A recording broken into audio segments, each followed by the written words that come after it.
tiyaga may nilaga dahil isang dating cellphone technician na may sarili ng gadget store ang ating mapapanood ngayon. Ito ay dahil sa kanyang pagtitiyaga. Siya ang ating bida sa ating Kayod Pinoy. Panood. Tubong Zamboanga, pero lampas isang dekada nang naninirahan sa bayan ng Bungabon sa Nueva Ecija ang kasangbahay nating si Bernie Endaya. Habang nakikitira sa kanyang kapatid, naisip ni Bernie na mag-aral ng cellphone repair course sa isang training school sa Maynila. Ginawa niyang sideline ang paggawa ng mga sirang cellphone. Pero noong una ay puro mga kakilala lang ang nagpapagawa sa kanya. Gusto ko muna matuto sa sarili ko. So yung puro mga kakilala lang po.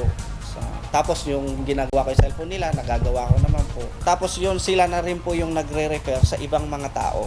So parang sa ganung paraan po ako nakilala. After mga 2 years ganon, doon na po ako nagkaroon ng lakas na loob na magtayo na rin po ng shop ko na maliit. Nagsimula sa pagiging isang simpleng cellphone technician. Pero dahil sa kanyang pagsusumikap, may-ari na ngayon si Bernie ng isang malaking cellphone repair shop, electronics, and gadget store.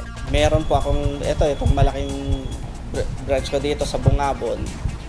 Meron po akong 4 na tao po dito at isang technician. Nagtayo rin po ako sa Laur. Naglagay din po ako sa Laur na branch po.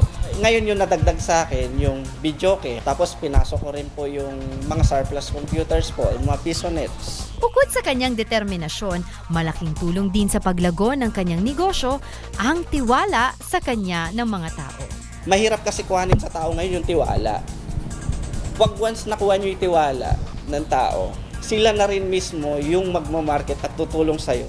Lagi nang sinasabi sa amin, yung mga customers namin, lagi namin pahalagahan. Gusto niya, hindi nalulugi yung customers, ganun, na hindi rin naman kami nalulugi. Yun siguro yung kaibahan niya sa ibang tindahan dito sa Bungabon.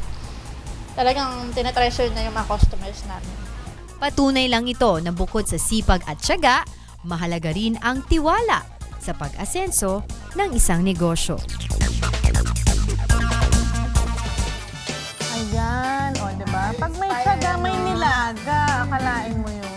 Hindi kasi nakukuha sa isang ganun lang na Correct. diba? Successful ka na. You really have to work for it, diba? Work hard for it. Tsaka pag pinaghihirapan mo yung pera, hindi mo agad-agad gagastusin kasi nanghihinayang ka, 'di ba? Kapag mabilis May na. sabi nga ni Diego, practical lang gastos. Oo.